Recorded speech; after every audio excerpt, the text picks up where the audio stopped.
Good morning, good afternoon, good evening, good day, wherever it happens to be where you're at. I hope you're having a really great morning or day, or night, whatever. I'm going to try this voiceover thing again. I'm not real good at matching up my voice to the videos, but we'll see if I've gotten any better at it. So everybody's doing the wood rounds, like the welcome signs and whatnot, and I'm not any different. I'm not trying to. I picked up these. They're 7 inch, the little 7 inch ones for 97 cents, and I thought, well, I'll practice on these and see how they turn out. But I'm not trying to do anything different in this video. I just want to keep the videos. I want to upload at least one video a week just to keep them coming. Eventually, maybe one of them will kick off and I'll get more subscribers and more likes and whatnot. But anyway, yeah, these are 7 inches. They're finished, but or finished as in sanded and whatnot, but they're rough. They've got some really rough spots. So before I do anything, whether I do it on camera or not, I'm going to go around it with my block here, my Dollar Tree block, and just kind of get around that edge without taking off the other edge because it's got a couple different layers here. So I'm just going to try to get the roughness off without messing with the shape at all.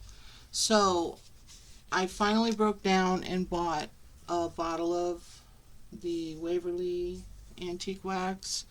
So I think I'm going to do a half and half, half white and half Waverly Wax. Now I did this one yesterday, and this is there we go. This is burnt umber with a little bit of black and some water. So I got to remember to keep looking at the camera. I keep wanting to look different ways. And if I look like I'm tired, it's because I'm exhausted. Yesterday I had I forget what they call it, but they went into my knee, my right knee, and they cauterized the nerves. So they burnt them. And it's very painful right now. And they did this so that I wouldn't have any pain. And some people say it lasts 6 months. Some people say it don't last at all, or it don't work at all. So I'm thinking about the max on this is 2 years, and I would absolutely love to get 2 years of no pain in that knee. Next Monday they're doing my left knee, and I'm hoping for the same thing. I lay awake at night and it feels like a toothache, but it's in my knee, and it just throbs and aches, and oh my gosh, I can't get any relief. So I just had that done yesterday, and I've gotten about 4 hours sleep, I think. But I'll sleep another day, right? So anyways, I think on these I'm going to do a half Waverly Antique Wax and half white chalk paint. And then on the other one, I think I'm just going to do a crackle. So I've been debating on, do I want to paint it? Normally I do a crackle. I'll use the burnt umber water mix and then crackle a paint on top of that. But I was thinking about just crackling it with white on top and just leaving the natural come through. So I'm kind of torn on that one. I'm not sure what I'm going to do. But I'm going to try to edit this video. This is a test.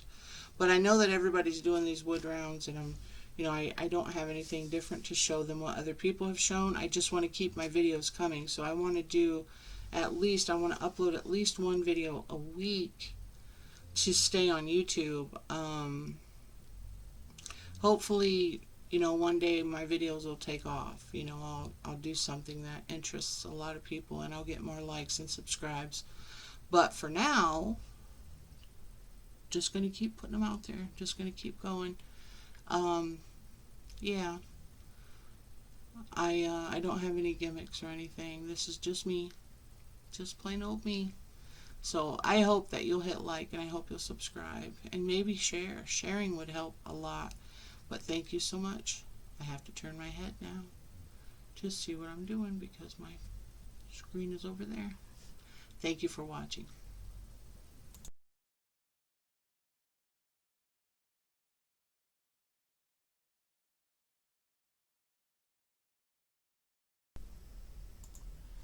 Okay, here we go. Wish me luck.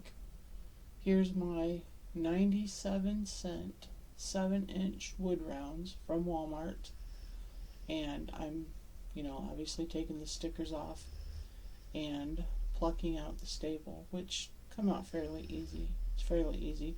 This is pretty soft wood, so you gotta be careful not to gouge it. This wood is really rough. It's um, has a lot of splinters. Like you can just see them. They're so big. So I did take and sand those off. And I sanded lightly. I didn't want to put a lot of scratches in the wood, so I was very careful to stay on that outside edge. Okay, so now with the tape, I'm going to do one of them half white and half of them with the Waverly, um, you know, antique wax. That's it. And anyways, I'm going to measure to find my center point, and then put my tape down. Now, one thing I want to say, it's really good to reuse things, but when you're getting ready to paint, tape is not one of them. Because once you put that down and you pull it up, it's lost its sealing ability. So you can reuse it on things that really don't matter, or to hold wood together while you're marking them or something like that, but not when you're painting something. So I found my center point, and then I'm checking it to make sure, just to make sure that I stayed even, all the way across. And to be a little bit off is not that big of a deal, because it's going to look really pretty when you're done, and nobody's really going to notice if you're an eighth of an inch off.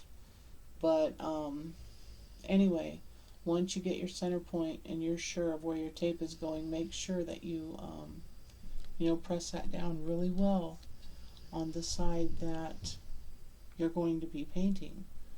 Obviously the other side doesn't. You don't have to be real pushy with it. Anyway, I forgot to tape the sides down real well. Make sure that you tape your sides down so you have a clear line on your sides also. I completely flubbed it on that, but I was able to push it down pretty good. Yeah, you see all the little ridges there? That's where all the splinters are. It was fairly tough to get the wax down in those little hairy grooves, and they were really hairy.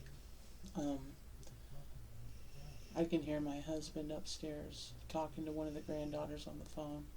She's so excited about going to kindergarten this year. This will be her first year. But you might hear him holler down the stairs here, and if he does, I apologize. And you will probably hear my dogs snoring in the background. They go wherever I go, so they are right here behind me.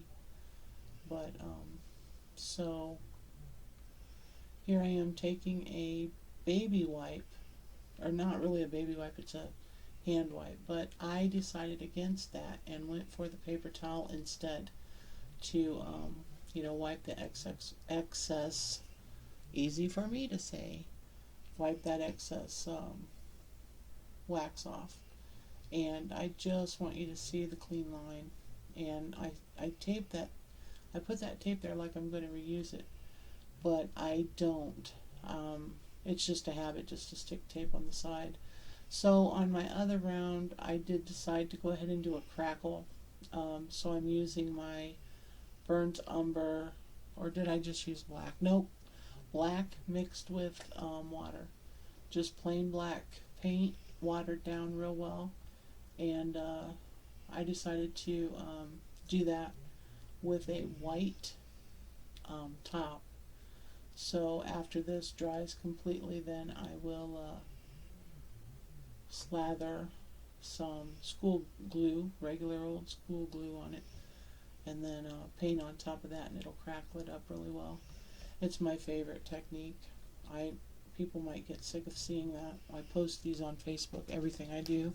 They probably get tired of that crackled paint, but it's just so pretty when it's done, and it just automatically gives it that antique aged look.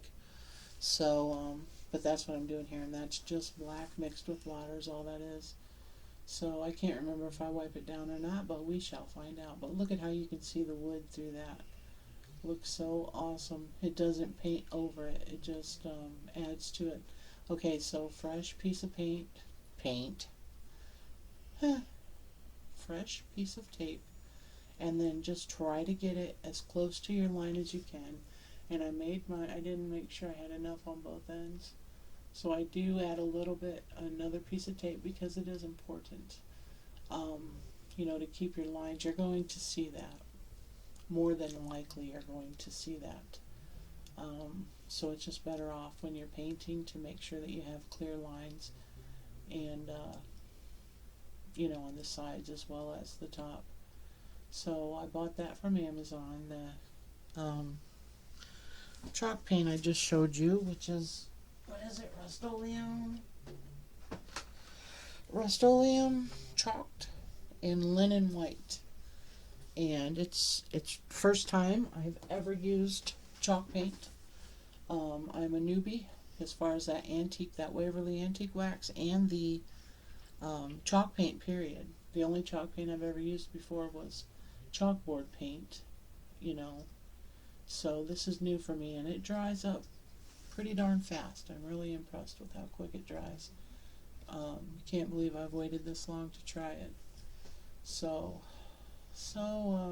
I want you guys to know that there is a huge spider in this room, and if there's one huge spider, there's more huge spiders, and there's probably eggs.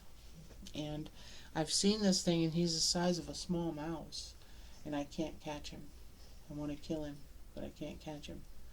And there's no catching and releasing on this dude. He's huge, but I can't even catch him, so no need to fret about me killing a spider. But so I'm just wanted you to know that my craft room is contaminated with spiders. Alright, so Dollar Tree school glue. You want a lot.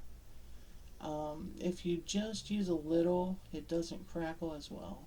So if you don't want a major crackle, then just use a little bit of glue, but I've never done it with just a little bit. I slather that stuff on there, and then when you put the paint on, you want a very excessive amount of paint also. You don't want to skimp on the paint. The more glue and the more paint, the better and deeper the crackle lines will be. So you see me kind of touching on the sides there. You don't really have to, and you don't have any time to wait. You don't have to wait. And when I first started doing this, I was waiting like 20 minutes after I put the glue on, but then I realized, see, I left the cap off of the paint there so that I have too much. Start off with too much, because too much is still not enough. But you don't push with your brush, you just glide it. You just glide it over and wipe your excess off at the end. So start with too much and then wipe it off as you go. And then, of course, you fix it immediately. You don't wait for anything to dry. If there's a gap in your paint, you fix it immediately. If you don't have enough paint, put more on there. And then once you have your lines going the way that you want them to go, don't just swirl around in circles. Make some clear lines. Once you get that going the way that you want it to go, and if you see a gap, don't just take your brush and willy-nilly dab on it. Kind of add a little bit more paint to it, and then glide it just like you did the rest of it. And you see I'm just tapping around the edges to make sure it doesn't have to be perfect, because we're going for the crackled look. So so we don't have to be, the sides don't have to be perfect. So I'll just put it up there so you can see I made sure all my lines were going the same way. And at this point it doesn't matter which way your wood grain is going. It just doesn't matter because you're making your own lines. Okay, so here we are with the wax and the chalk paint.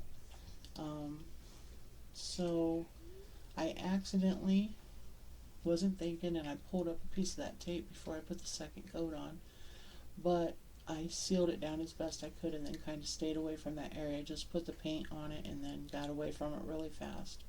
Made sure I didn't wipe towards the paint. You should never wipe towards the paint anyways, but I do sometimes because I'm human. That's what I do. But anyway, you want to take the tape off right away. Here I'm showing you how clean the line is. There's no bleeding. It didn't bleed at all. It stayed, and I'm really proud of it. In case you can't tell, pretty proud of it. And there's my crackle. See how it instantly made the wood look old? But you have to wait when you put that base coat down my black watery paint. You have to let that really dry. And I believe I waited overnight.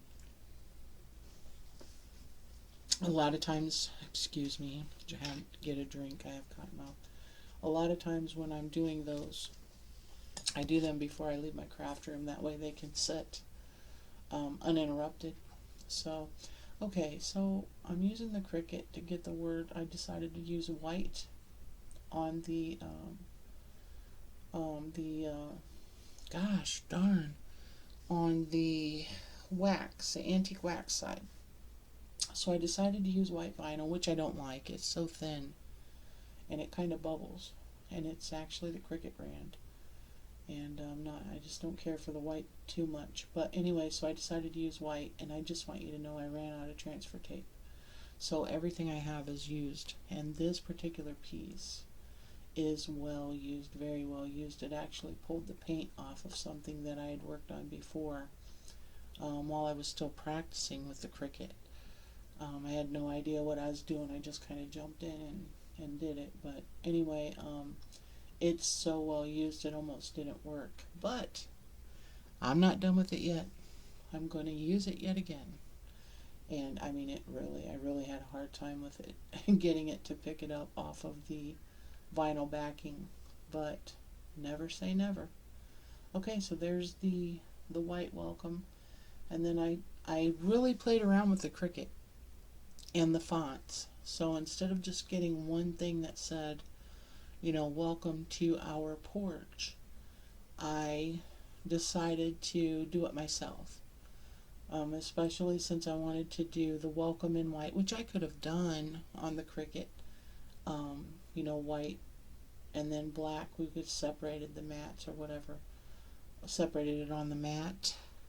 But I played around with the fonts until I got, and trust me, I have excess things that say welcome to our porch laying around here now because they were either too big or it was weird. One of them was really weird and I couldn't weed it. But the Cricut is a very intimidating creature. When I first got it, it stayed in the box for a week because I was already intimidated by it. But I did purchase the cheat sheet for $20 and it printed for like 2 hours. Oh my goodness. But I don't feel so intimidated by it anymore, and I actually made a stencil for the first time the other day. But anyways, these small wood rounds are very easy to measure your center. So I made sure that my font was the exact size that I needed for my wood round. And, like I said, I played around with the Cricut until I got it right. And then, it was so easy. I put the H and the P right up next to the edge. And I'm showing you how bad that was there. And I threw that away because it was just so bad. But anyways, Mod Podge. I didn't show it, but I put Mod Podge on that. You have to.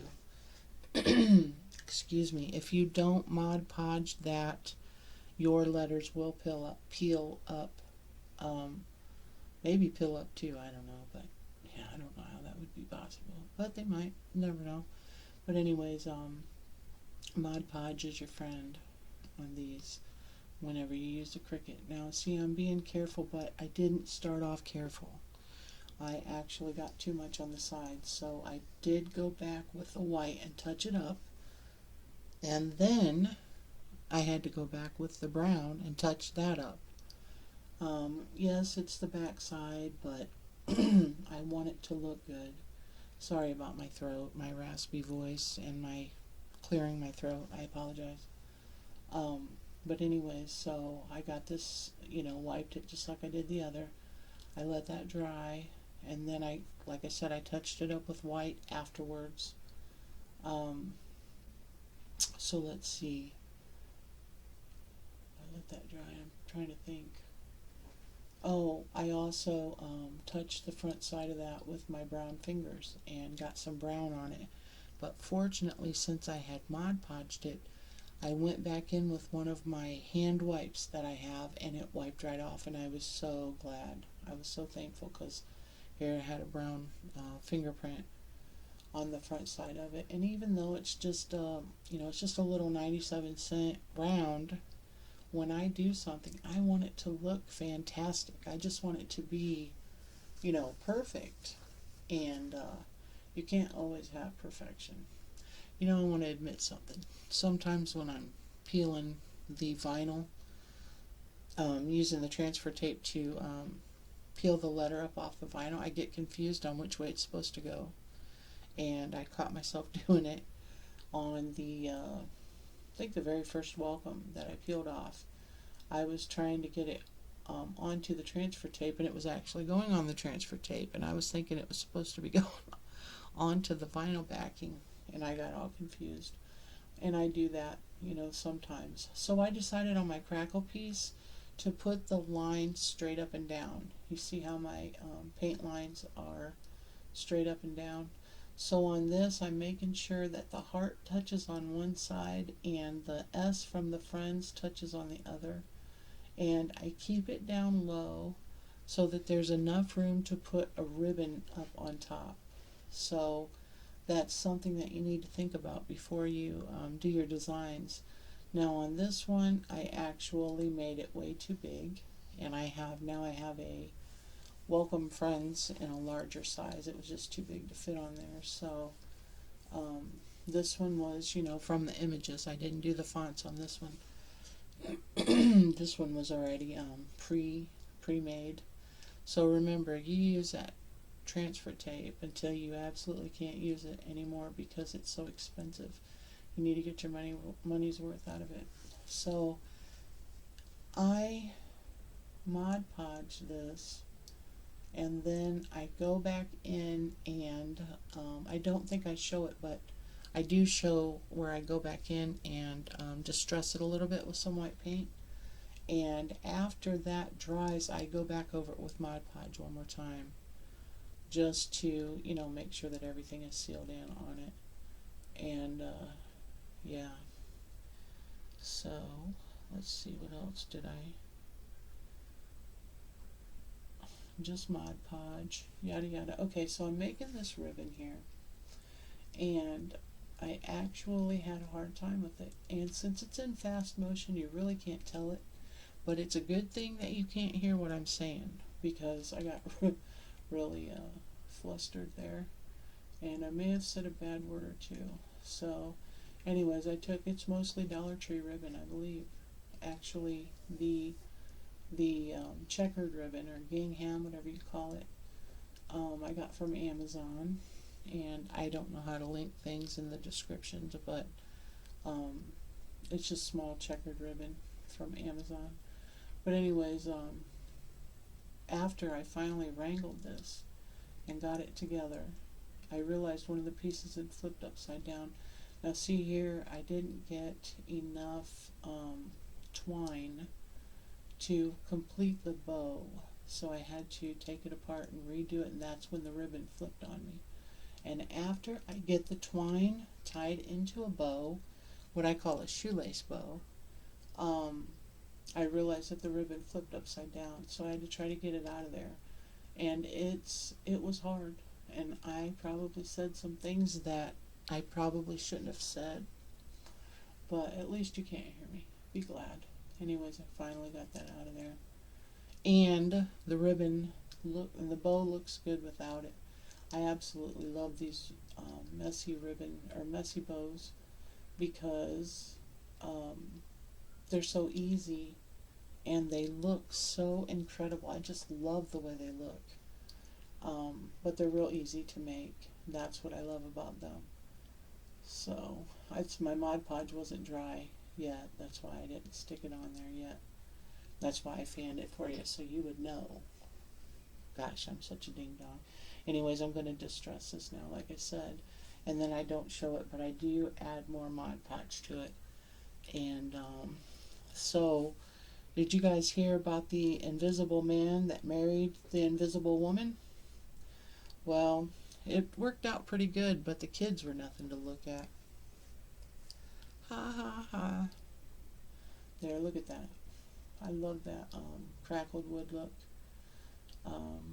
But I love it so much, but you can't do it on everything because people get sick of it. Okay, so Dollar Tree rope. I use the Dollar Tree nautical rope, and I dug the package out from the top of the garbage so you would see. Okay, so make sure that you're in the center because then I'm just going to take some twine and make it into a really, like a messy, it's not really what they call a messy bow, but it's like a shoelace bow, but I'm going to do, wrap it multiple times. You'll see.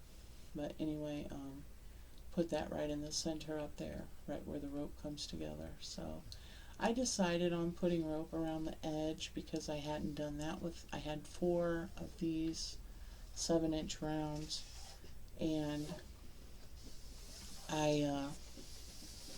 oh, my snorting dog's in here. But I had 4 of these little 7-inch rounds to practice on, and now I have, I had ordered 12-inch rounds from Walmart. I think there's 10 of them, or from Walmart, from Amazon, sorry. And I wanted to see how good I could do with these small ones first, and I have to tell you that I'm really proud of myself. I never had anyone teach me to do any kind of craftings. I'm like a first generation crafter. My mother said that her family, while she was growing up, they, some of them quilted, they made rugs and crocheted and did all that, but she wasn't coordinated, so she never learned how to do any of that. When they were making things, she always did the tearing fabric strips or, cutting out squares or whatever. So I feel really good that, I have the ability. I'm very grateful or thankful that I have the ability to craft and to think things through and, put things together. It's just something I didn't inherit from my mother anyway. But I thought about the rope. I kind of did a trial run by laying it around it, and I thought it looked pretty good. So I did all 4 of them just slightly different than each other. And yeah, I think it turned out looking pretty good. I don't know. You guys want to hear another joke? So what do you call a dog magician? A labracadabrador. Ha ha. And this mushroom walked into a bar, and the bartender says, I can't serve you, you're a mushroom. He says, oh, come on, I'm a fun guy. Ha ha ha. Now I know you'll probably never watch me again. Anyway, here's what I was talking about. I just wrapped the twine up and then tied it into the center, and tied a bow right on top of the other pieces that I had already wrapped, and then measured out and cut the legs, the pieces that hang down, I cut them both at the same size and then glued it on. And we are almost done. And I think I said everything. I just wrote down little messages here. You can do it. If I can do it, you can do it. Anything. And I believe I can do everything. If I get the same, the same, oh gosh, what am I trying to say? Training or, supplies and whatnot. If someone else can do something, then I can do it too. And that's my attitude, and that's the attitude that you should have too. Okay, so here I'm just burning this off to make it look good. And I really hope you like my video. I hope, and I burned it a little bit more to give it kind of a burnt look too. But anyways, I really hope you like my video, and I hope you'll hit like and subscribe. Thank you so much for watching. If you made it this far, I really appreciate it. Maybe you could share my videos and help me out. But thank you so much.